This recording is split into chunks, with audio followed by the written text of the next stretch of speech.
여러분, 지금 막 손에 종이 한 장을 쥐고 있다고 한번 상상해 보시죠. 종이요? 네. 그 내가 수십 년간 소유하고 진짜 피땀 흘려 읽어온 상가를 내 의사와는 전혀 상관없이 강제로 팔아야 한다고 적힌 법적 통지서입니다. 아, 강제매도 통지서요. 그거 진짜 무섭죠. 그렇죠. 심지어 내 재산인데 가격도 내가 정하는 게 아니에요. 당장 내 재산권이 박탈당할 수 있다는 공포? 이거 상상만 해도 숨이 턱 막히지 않으신가요? 아마 대부분의 사람들은 그 순간 거의 이성적인 판단에 멈추게 될 거예요. 극도의 불안감에 휩싸이는 거죠. 네, 완전히 패닉이 오는 거죠. 맞아요. 건물이란 게 원에 되게 눈에 보이는 단단한 실체잖아요. 그런데 재건축이라는 단어가 딱 붙는 순간 그 단단함은 온데간도 없이 사라지거든요. 아, 약간 안개 속으로 들어가는 느낌이네요. 정확해요. 아주 복잡한 이해관계랑 우리가 평소에 안 쓰는 막 어려운 법률 용어들이 얽힌 짙은 안개 속으로 툭 던져지는 거니까요. 그래서 오늘 저희가 심층적으로 파헤쳐볼 자료가 바로 그 안개 한가운데서 소유주들에게 던져진 지도 같은 겁니다. 아, 지오플레이스 자료 말씀이시군요. 네, 맞습니다. 지오플레이스라는 대형 상업 및 오피스텔 시설의 재건축을 앞두고 조합원들에게 배포된 핵심 법률 가이드와 Q&A 문서죠. 그 문서가 진짜 중요하죠. 네, 이 문서는 소유주들의 불안감, 특히 그 내 돈과 내 권리를 잃을지도 모른다는 그 근원적인 두려움을 해소하기 위해 작성됐거든요. 돈 문제니까 다들 예민할 수밖에 없어요. 그래서 오늘 저희 딥다이브의 미션은 아주 명확합니다. 매도 청구권, 탁상 감정가, 80% 동의율, 이런 되게 차갑고 딱딱한 법적 팩트들이 실제로 현장에서 어떻게 우리의 재산을 움직이는지 그 기계장치의 속을 아주 낱낱이 뜯어보는 겁니다. 좋습니다. 그런데 이 문서를 제대로 해독하려면 먼저 우리가 지금 어떤 게임의 룰 위에 서 있는지부터 파악을 해야 하거든요. 게임의 룰이요. 법을 말씀하시는 건가요? 네, 맞아요. 우리가 재건축이라고 하면 보통 아파트를 다 부수고 새로 짓는 걸 흔히 생각하시잖아요. 그렇죠. 음마 아파트 같은 거. 네, 맞아요. 그때 적용되는 법이 흔히 아는 그 도시 및 주거환경정비법, 줄여서 도정법이라고 하는 거거든요. 아, 그 구역 지정부터 뭐 조합 설립 인가까지 단계마다 몇 년씩 걸려서 기본 10년을 훌쩍 넘긴다는 그 악명 높은 법이죠. 맞습니다. 아주 무거운 법이죠. 그런데 지오플레이스 같은 상가나 오피스텔 중심의 복합 건물은 그 도정법을 따르지 않아요. 진짜요? 그럼 무슨 법을 따르나요? 대신 집합 건물의 소유 및 관리에 관한 법률, 그러니까 집합건물법에 적용을 받습니다. 아, 집합건물법이요? 네. 그게 도정법이랑 많이 다른가요? 엄청나게 다릅니다. 이 집합건물법의 가장 큰 무기가 바로 속도와 유연성이거든요. 속도와 유연성. 구체적으로 어떤 차이가 있는 건지 설명 좀 해주시죠. 그러니까 도정법이 요구하는 그 수많은 행정청의 승인 절차 있잖아요. 그걸 대거 생략할 수가 있어요. 아, 그 지긋지긋한 행정 절차를 건너뛸 수 있다고요? 네, 그래서 빠르면 한 3, 4년 안에도 건물을 뚝딱 올릴 수가 있죠. 와, 3, 4년이면 진짜 엉성한 속도네요? 게다가 더 중요한 게 있어요. 상권이 막 죽어서 텅텅 빈 낡은 상가 있잖아요. 그걸 최근 수요가 막 폭발하고 있는 주거용 하이엔드 오피스텔이나 다른 용도로 완전히 탈바꿈시킬 수가 있습니다. 아, 용도 변경이 가능하다는 거군요. 맞아요. 그 용도 변경을 통해서 전체 프로젝트의 수익성을 극대화하는 거죠. 결과적으로 소유주들이 나중에 내야 할 분담금을 대폭 낮추는 아주 핵심적인 전략이 가능해지는 겁니다. 행정 절차도 건너뛰고 수익성까지 극대화할 수 있다면 당연히 이 법을 타는 게 무조건 유리하겠네요. 당연하죠. 그런데 상식적으로 그렇게 빠르고 강력한 권한을 주려면 그에 상응하는 되게 엄격한 허들 하나쯤은 있어야 할 텐데요. 자료를 보면 그 관문을 통과하는 마법의 숫자로 80%를 제시하고 있더라고요. 네, 80%가 아주 핵심이죠. 이게 단순히 사람 100명 중에 80명이 찬성하면 막 건물을 부술 수 있다 이런 뜻인가요? 아, 그게 또 그렇게 간단하지가 않습니다. 아닌가요? 네, 집합건물법은 사업을 확정짓기 위해서 두 가지 요건을 동시에 충족하도록 되게 강제하고 있거든요. 두 가지 요건이요? 첫 번째는 방금 말씀하신 사람 수입니다. 구분 소유자의 5분의 4, 즉 80% 이상의 동의가 일단 필요하고요. 네, 사람 수 80%. 그리고요? 그리고 두 번째는 의결권의 5분의 4, 그러니까 건물 전체 면적을 기준으로 지분의 80% 이상이 또 동의를 해야 합니다. 아, 사람 수 80%랑 면적 80%를 둘 다 맞춰야 한다고요? 네, 동시에 다 맞춰야 합니다. 이거 완전히 미국 의회 시스템이랑 똑같은 구조네요. 오, 미국 의회요? 네, 그 인구 비례로 의원을 뽑아서 다수결의 원칙을 따르는 하원이 있고 또 각 주마다 크기에 상관없이 동등한 권리를 가져서 소수의 목소리를 보호하는 상원이 있잖아요. 아, 그렇죠. 법안 하나 통과시키려면 이 상원과 하원 두 곳이 동시에 합의해야만 하잖아요. 딱 그거네요. 와, 정말 아주 완벽한 비유입니다. 그 시스템의 본질이 바로 견제와 균형이잖아요. 재건축도 마찬가지예요. 어떤 면에서 그런가요? 만약에 사람 수로만 결정을 한다고 한번 가정을 해볼까요? 1평짜리 아주 작은 상가 칸막이를 가진 사람 100명이 막 똘똘 뭉쳐가지고 10,000평짜리 대형 마트를 혼자 소유한 대지주 1명을 강제로 쫓아낼 수가 있게 되잖아요. 헐, 100평 대 10,000평인데 쪽수로 밀어붙이는 거네요. 그쵸. 이건 다수의 횡포이자 아주 심각한 재산권 침해거든요. 반대로 면적으로만 결정을 한다고 치면 그 10,000평을 가진 대지주 1명이 1평짜리 영세 소유주 100명의 반대를 싹 다 묵살하고 자기 맘대로 포크레인을 밀어붙일 수 있겠네요. 맞아요. 그건 완전히 소수의 횡포가 되는 거죠. 아, 그러니까 이 두 가지 극단적인 폭력을 막기 위해서 법이 상원과 하원 같은 이중 잠금 장치를 딱 걸어둔 거군요. 정확합니다. 다수의 소유자와 대다수의 자산 가치가 완벽하게 합의점을 찾았을 때만 사업을 허락하겠다는 매우 공정하고 엄격한 철학이 깔려있는 시스템인 거죠. 이야, 이 이중 잠금 장치가 진짜 공정하다는 건 논리적으로 완벽하게 이해가 됩니다. 그렇죠. 하지만 솔직히 말해서 투표의 룰이 아무리 공정해도 결국 사람들을 움직이는 건 내 재산의 가격표잖아요. 내 돈. 맞습니다. 결국은 돈 문제죠. 예, 여기서 지오플레이스 소유주들의 가장 큰 공포가 확 터져 나옵니다. 문서를 보면 조합원들이 막 이러거든요. 지금 제시된 감정가가 너무 헐값이다. 내 재산을 거저 뺏기게 생겼다. 이러면서 엄청 분노하고 있어요. 아, 그 부분. 당장 내 손에 쥐어진 종이에 적힌 숫자가 내가 생각한 것보다 턱없이 낮다면 누구라도 패닉에 빠지고 분노할 겁니다. 당연하죠. 피 같은 내 재산인데. 하지만 이 문서에 담긴 법률 전문가의 답변을 자세히 보면요. 이 분노는 사실 탁상 감정가와 법원 감정가의 차이를 오해한 데서 비롯된 약간 해프닝에 가깝습니다. 탁상 감정가요? 그건 그야말로 책상 위에서 그냥 대략적으로 뽑아본 금액 아닌가요? 이게 왜 그렇게 큰 혼란을 야기한 거죠? 이게 재건축 초기 단계에서 사업성 분석을 하려면 임시금액이 필요하거든요. 그래서 현재 상태, 즉 막 공실이 났거나 노후화된 상가의 뼈대만 보고 임시로 매긴 가격이기 때문이에요. 아, 완전 낡은 상태 그대로를 평가한 거군요. 네, 당연히 현재 수익률이 완전 바닥이니까 가격이 처참하게 나올 수밖에 없죠. 문제는 소유주들이 이 임시로 나온 숫자를 내 재산의 최종 처분가치로 딱 받아들인다는 데 있습니다. 혹 내 상가가 이것밖에 안 된다고 하면서 화가 나는 거네요. 그렇죠. 하지만 탁상검정가는 아무런 법적 구속력이 없습니다. 내 자산을 평가하는 진짜 최종 성적표는 나중에 이루어질 법원 감정이에요. 그럼 그 최종 성적표인 법원 감정은 탁상 감정이랑 뭐가 다른가요? 법원에서도 어차피 낡은 건물 상태를 보는 건 똑같지 않나요? 아, 이게 진짜 중요한 포인트인데요. 법원 감정의 핵심은 재건축으로 인해 발생할 것으로 예상되는 개발이익, 이걸 반드시 포함한다는 겁니다. 미래의 개발이익이 포함된다고요? 네, 이게 법으로 명확하게 보장된 소유주의 강력한 권리예요. 아니, 잠깐만요. 아직 건물을 짓지도 않았는데 미래의 개발이익을 감정가에 어떻게 포함시킵니까? 법원의 감정평가사들은 단순히 그 낡은 벽돌의 가치만 보는 게 아니에요. 이 땅이 재건축을 통해서 막 고급 주거용 오피스텔로 용도가 변경되었을 때 미래 예상 분양 수익을 먼저 계산합니다. 아, 다 지어졌을 때의 가치를요? 네. 거기서 이제 건축비, 설계비, 금융이자 이런 재반 비용을 다 빼고 남은 순수익 있잖아요. 즉, 개발 프리미엄을 현재 시점으로 역산해서 소유주의 지분만큼 얹어주는 겁니다. 와, 그거 엄청 합리적이네요. 그런데 여기서 제가 좀 날카롭게 짚고 넘어가고 싶은 게 하나 있습니다. 네, 말씀하시죠. 이 미래의 개발 이익이라는 걸 재건축에 동의하고 리스크를 감수한 사람들에게 얹어주는 건 너무 당연하죠. 네, 그렇죠. 그런데 끝까지 재건축을 막 맹렬히 반대하다가 결국 소송 지고 강제로 소유권을 넘기고 쫓겨나는 사람한테도 이 프리미엄을 똑같이 얹어서 계상해준다는 뜻인가요? 네, 그렇습니다. 진짜요? 일단 80%의 결의가 성립된 이후라면 그 사람이 동의했든 반대했든 그 건물의 객관적 가치에는 이미 재건축 프리미엄이 찰싹 붙어 있는 것으로 봅니다.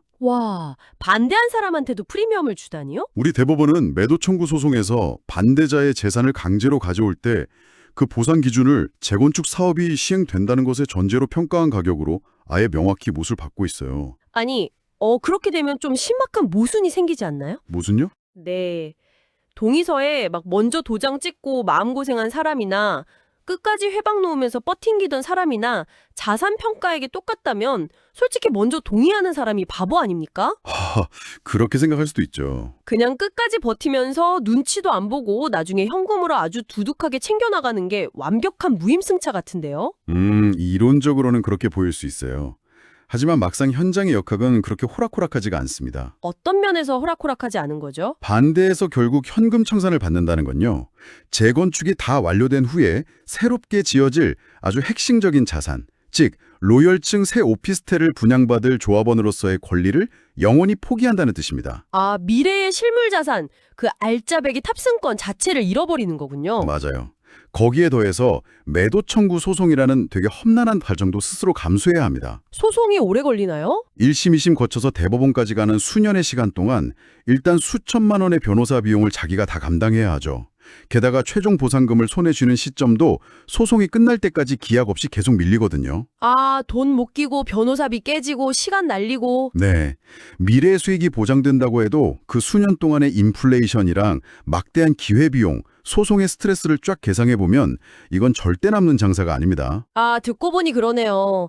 결국 최종 가치 평가는 공정하게 해주되 그 과정에서 버티기를 선택한 대가는 철저히 본인이 치러야 하는 구조군요. 맞습니다. 법이 반대자를 막 징벌하지는 않지만 그렇다고 프리라이딩을 장려하지도 않는 셈이네요. 아주 절묘합니다. 네, 그 밸런스를 잘 맞추고 있죠. 자, 이렇게 감정가에 대한 오해가 풀렸다고 해도 막상 내 인감이 딱 찍힌 동의서를 제출하는 건 완전히 다른 차원의 심리적 장벽이거든요. 도장 찍는 분은 항상 무섭죠. 맞아요. Q&A 자료를 봐도 소유주들의 두려움이 아주 노골적으로 막 드러납니다. 동의서 한 번 내면 내 재산이 조합에 영원히 묶이는 거 아니냐. 마음이 바뀌어도 절대 못 빼는 무시무시한 덫 아니냐 막 이러거든요. 결론부터 시원하게 말씀드리면 덫이 전혀 아닙니다. 오, 덫이 아니라고요? 네, 동의서는 언제든지 합법적으로 철회할 수 있습니다. 진짜요? 마음대로 뺄 수 있어요? 단, 그 철회가 허용되는 결정적 시점이 있습니다. 무조건은 아니고요. 아하, 결정적 시점. 아까 우리가 막 강조했던 그 마법의 숫자 80%와 분명히 관련이 있겠네요. 오, 아주 예리하십니다. 맞아요. 대법원 판례에 따르면요. 80% 동의율이 완성되어서 법적인 재건축 결의가 딱 성립되기 전까지는 소유주가 언제든지 아주 자유롭게 동의를 철회할 수 있습니다. 아, 이유 상관없이요? 네, 그냥 아침에 일어나서 단순히 마음이 바뀌었다는 이유만으로도 뺄 수 있어요.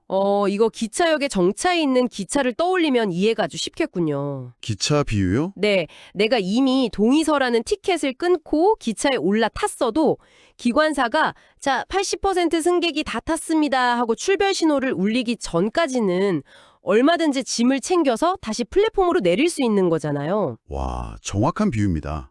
그렇다면 기적이 울리고 문이 딱 닫힌 뒤에 기차가 역을 떠나서 출발해버리면 어떻게 될까요? 그때 달리는 기차에서 뛰어내리면 대형 사고죠. 기차 정체가 막 흔들리고 다른 승객들도 다 위험해지잖아요. 맞습니다. 법원의 시각도 완벽하게 일치해요. 80%가 달성되어서 재건축 결의가 유효하게 성립된 그 순간부터는 단순한 변심으로 인한 철회는 철저하게 금지됩니다. 아예 못 내리는 거군요. 네, 생각을 해보세요. 수천억 원의 자금 대출이 은행에서 승인되고 시공사와의 계약이 톱니바퀴처럼 막 맞물려 돌아가기 시작했는데 몇몇 사람의 변덕 때문에 동의율이 79%로 뚝 떨어져서 사업이 올스톱된다. 아, 끔찍하네요. 법은 그런 상황을 절대 용납하지 않습니다. 개인의 단순한 변덕보다는 전체 사업의 신뢰 보호와 안정성을 최우선으로 두는 거죠. 하긴 그 시점 이후부터는 기차를 멈추려는 행위 자체가 전체 승객에 대한 공격이 되는 거네요. 문서에서도 비상대책위원회, 즉 그 비대위와의 갈등에 대한 우려가 되게 크게 적혀 있더라고요. 비대위가 사업을 망치면 그 손해는 대체 누가 책임지느냐는 거죠? 여기서 우리는 반대라는 행위의 진짜 비용이 무엇인지 아주 냉정하게 따져볼 필요가 있어요. 비용이요. 자신의 재산권을 지키기 위해서 비대위를 결성하고 합법적인 이의를 제기하는 건요, 민주주의 사회에서 너무나 당연히 보장된 권리입니다. 그렇죠. 내 재산 지키겠다는데. 네, 그걸 했다고 해서 뭐 손해배상을 청구할 수는 없죠. 하지만 이런 갈등으로 인해서 수년 동안 사업이 멈추고 기차가 역에서 비를 맞으며 막 녹슬어가기 시작한다면 어떻게 될까요? 낡은 건물이 부서지지도 못하고 그대로 방치되면서 매달 들어와야 할 임대료는 다 끊기고 상가 가치는 완전히 곤두박질 치겠죠. 피눈물 나는 상황입니다. 맞아요. 그런데 그 막대한 피해는 찬성한 다수에게만 가는 게 아니에요. 반대하면서 멈춰 세웠던 비대위 당사자들을 포함한 모든 소유주에게 고스란히 돌아갑니다. 다 같이 침몰하는 배에 갇히는 거예요. 다 같이 죽는 거네요. 그래서 법은 이 치명적인 소모전을 강제로 종료시키고 다수의 재산권을 구출해낼 아주 최후의 무기를 준비해 두었습니다. 자, 드디어 올 것이 왔습니다. 80%의 승객이 타서 기차가 출발하려는데 끝까지 나는 안 타겠다면서 승차를 거부하고 아예 그 철로 위에 드러누워 버리는 20%가 있다면 어떻게 될 것인가? 네, 아주 골치 아픈 상황이죠. 여기서 이 문서의 가장 날카로운 하이라이트, 매도 청구권이 등장합니다. 네, 매도 청구권. 근데 솔직히 단어 자체가 풍기는 어감이 되게 공격적이에요. 내 권리를 남이 나보고 강제로 매도하라고 청구한다는 거잖아요. 상대방이 난 죽어도 안 판다, 내 눈에 흙이 들어가도 안 판다 라고 버티면 이게 도대체 어떻게 작동하는 겁니까? 아무리 버텨도 사실 소용이 없습니다. 매도 청구권의 본질은 일반적인 매매 계약이 아니거든요. 법률상 형성권이라는 아주 특별한 권리입니다. 형성권이요? 그건 또 뭔가요? 기계적으로 어떻게 작동하는 건지 예를 들어서 설명 좀 해주시죠. 자, 상가 한가운데 딱 한 평을 소유한 사람이 있다고 한번 해보죠. 네, 딱 한 평. 이 사람이 딱 버티면서 이러는 거예요. 내 한 평짜리 상가, 원래 시세는 1,000만 원이지만 너희들 건물 지으려면 내 땅이 무조건 필요할 테니까 1억 원을 내놔라. 안 그러면 절대 안 판다. 아, 전형적인 알박기네요. 네, 극단적인 알박기죠. 만약에 매도 청구권이 없다면 이 한 평 때문에 전체 수백억 원짜리 프로젝트가 영원히 첫삽을 뜰 수가 없게 됩니다. 진짜 미치고 팔짝 뛸 노릇이겠네요. 하지만 조합이 80% 요건을 딱 갖춰서 법원에 매도 청구권을 행사하는 순간 완전 마법이 일어납니다. 어떤 마법이요? 알박기를 하는 사람이 난 1억 아니면 죽어도 안 카라 라고 아무리 소리쳐도 법적으로는 아무 의미가 없어져요. 왜요?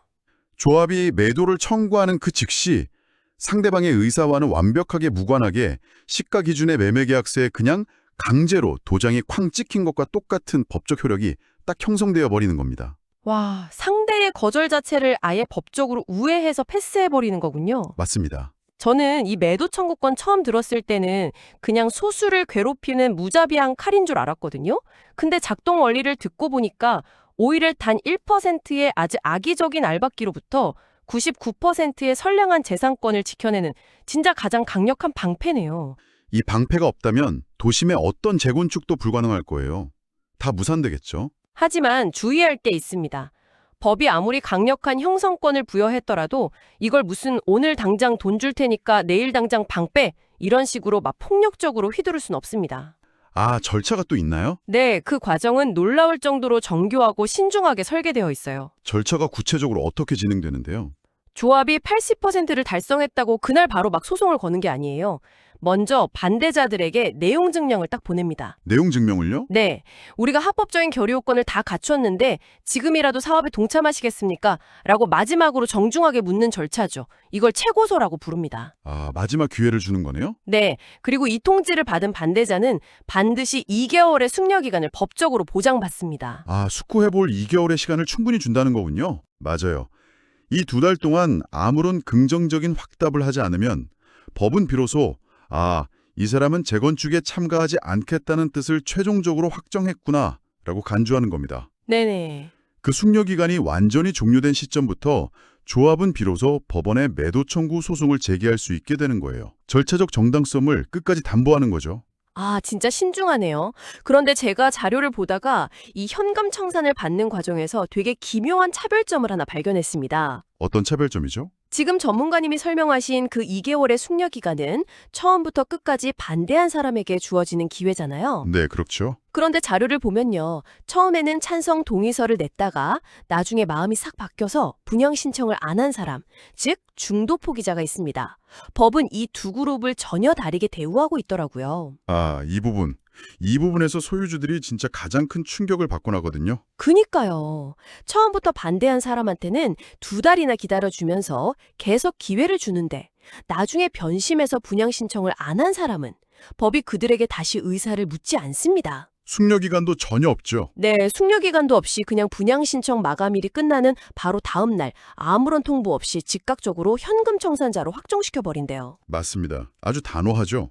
잠깐, 이 구조 뭔가 좀 이상하지 않나요? 왜 이상하죠? 처음부터 막 사업 방해하고 들어놓은 사람보다 어쨌든 초반에 80% 달성할 때 자기 표를 던져서 힘을 보태줬던 사람한테 법이 훨씬 더 가혹하고 자비 없이 철퇴를 내리는 거잖아요. 네, 그렇게 보일 수 있죠. 왜 이렇게 거꾸로 된 징벌을 내리는 겁니까? 동의해 준 게 죄인가요? 아, 바로 그 지점이 집합건물법이 수호하고자 하는 가장 중요한 가치인 신뢰 이익의 보호를 극명하게 보여주는 겁니다. 신뢰 이익이요? 처음부터 반대한 사람은요, 애초에 그냥 20%의 영역에 머물러 있던 사람이에요. 그 사람은 변한 게 없죠. 하지만 동의서를 냈던 사람은 스스로 기차에 올라타서 그 80%라는 결정적 임계점을 넘기는데 일조한 사람입니다. 네, 내 한 표가 그 80%를 만들었죠. 그 80%가 달성됐다는 사실 하나를 굳게 믿고 금융권에서는 막 수백억 원의 PF 대출을 승인해주고 시공사는 수많은 인력을 투입합니다. 아, 판이 엄청 커지네요. 수많은 사람들의 인생과 거대한 자본이 바로 그 동의서라는 약속 위에 세워진 거죠. 그런데 기차가 한참 쌩쌩 달리던 와중에 나 분양 안 받을래 하고 갑자기 발을 빼버린다. 아, 그럼 다 무너지겠네요. 이건 다수의 신뢰를 산산조각 내고 프로젝트 전체의 재무 건전성에 아주 치명적인 폭탄을 던지는 행위입니다. 아, 단순히 내 마음 하나 바꾼 게 아니라 거대한 계약의 근간을 다 뒤흔든 엄청난 배신 행위로 법이 간주하는 거군요. 그렇습니다. 그래서 법은 이들에게 아주 냉정하고 강력한 메시지를 팍 던지는 겁니다. 뭐라고 던지나요? 당신이 합법적으로 권리를 행사하지 않았다면 기회를 주겠다. 하지만 당신의 선택으로 인해 이미 타인들의 권리관계가 세팅되었다면 그 변심에 대해서는 그 어떤 유예기간도 없이 가장 무거운 책임을 져야 한다라고요. 와, 완전 소름 돋네요. 오늘 이 딥다이브 이제 제 눈앞을 가리던 안개가 완전히 거친 기분입니다. 정리를 좀 해볼까요? 네, 한번 해주시죠. 지오플레이스 소유주들에게 배포된 재건축 법률 가이드. 그 안에는 매도 청구권, 철회 불가, 현금 청산 같은 되게 살벌한 단어들이 가득했지만요. 그 껍질을 싹 벗겨보니 전혀 다른 진실이 숨어 있었습니다. 맞아요. 다수의 행포를 막기 위해 상하원처럼 설계된 80%의 이중 잠금 장치, 반대하는 사람의 권리조차 헐값이 아니라 미래의 개발 이익으로 끝까지 지켜주는 공정한 법원 감정, 네. 그리고 단 1%의 탐욕스러운 알박기로부터 99%의 선량한 다수를 보호하기 위해 기계적으로 작동하는 든든한 방패, 매도 청구권까지. 완벽하네요. 이 모든 법적 장치들은 소유주들의 목을 조르는 올가미가 아니라 수많은 이기심과 두려움 속에서도 사업을 가장 합리적이고 안전하게 미래의 수익이라는 목적지까지 끌고 가기 위해 설계된 아주 정교한 톱니바퀴들이었습니다. 정말 정확한 요약입니다. 재건축이라는 거대한 혼돈 속에서 우리가 유일하게 믿을 수 있는 나침반은요, 카톡방에 도는 출처모로 소문이 아니에요. 그렇죠. 이처럼 차갑지만 명확하게 작동하는 법의 시스템을 제대로 이해하는 것뿐입니다. 불안은 항상 무지에서 자라나니까요. 맞습니다. 그래서 지금 이 딥다이브를 듣고 계신 여러분께 묻고 싶습니다. 만약 내 전 재산이 걸린 거대한 결정을 내려야 하는 미로 한가운데 딱 서게 된다면 여러분은 가짜 뉴스와 공포감에 휩쓸리시겠습니까? 안 되겠죠? 아니면 오늘 저희가 함께 해독해낸 이 단단한 법적 팩트의 기계 장치를 이해하고 내 자산을 지키는 가장 전략적인 카드를 던지시겠습니까? 이야기를 이렇게 마무리하면서 제 머릿속에 아주 흥미로운, 어쩌면 조금 도발적인 생각 하나가 떠오릅니다. 오, 어떤 생각이죠? 오늘 우리는 이 법이라는 시스템이 극한의 이권 다툼 속에서도 놀라울 정도로 합리적인 해답을 딱 내놓는다는 걸 확인했습니다. 극렬하게 반대하는 사람에게조차 미래의 가치를 역산해서 정당한 몫을 딱 챙겨주고 알박기라는 그 최악의 이기심도 형성권이라는 시스템으로 아주 깔끔하게 무력화시키죠. 네. 법은 차갑지만 공정하죠. 그렇다면 한번 상상해 보시죠.